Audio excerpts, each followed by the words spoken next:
Welcome to Eureka Math. I'm Mr. Shankel. I'm going to be helping you today with Module 5, Lesson 12. Let's get started.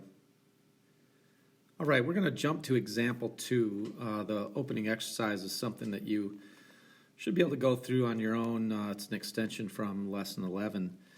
But let's go to Example 2, where it tells us the base of a rectangular prism has an area of 3 1/4 square inches, and the height of the prism is 2 1/2 inches. Determine the volume of the rectangular prism. Well, remember, I said when you come out of 5th grade, you learn that the volume is equal to length.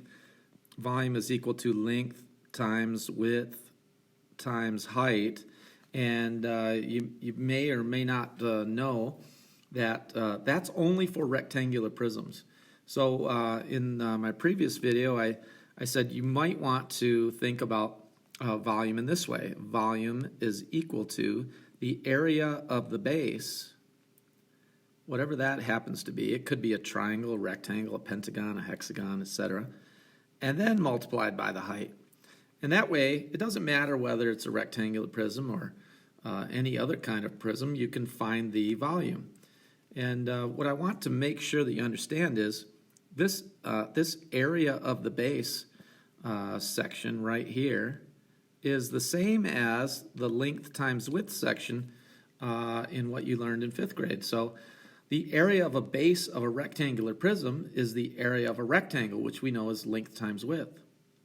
So using that, we can solve this problem by saying the volume is equal to the area of the base. Well, they already told us that.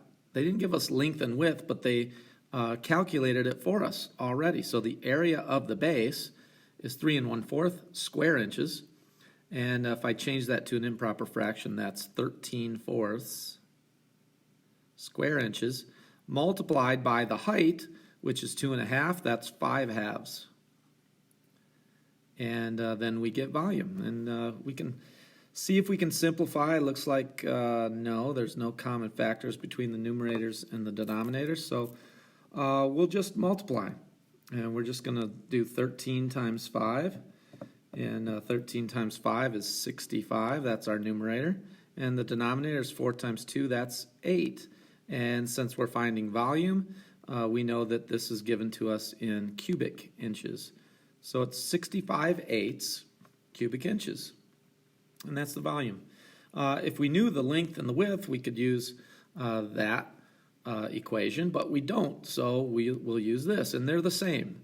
But I think it would help you to remember that volume is equal to the area of the base times the height, because in 7th grade you're going to get some different kinds of prisms.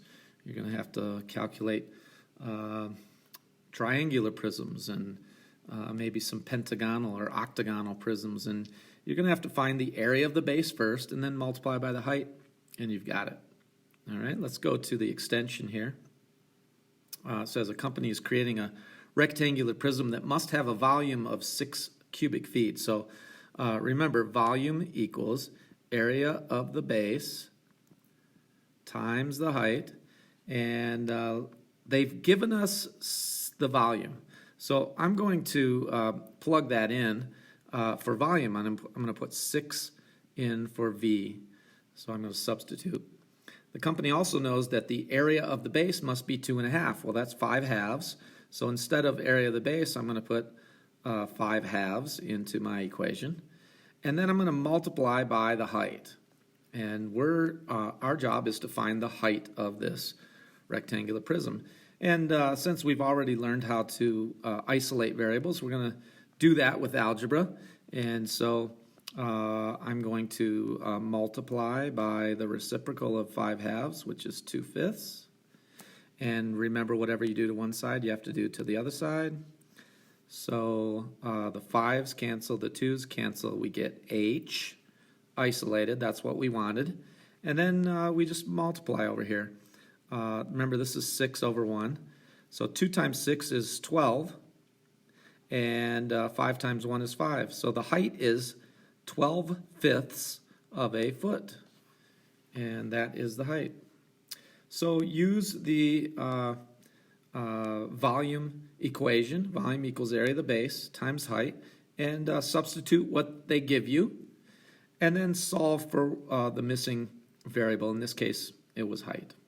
All right, hope that helps. See you again next time.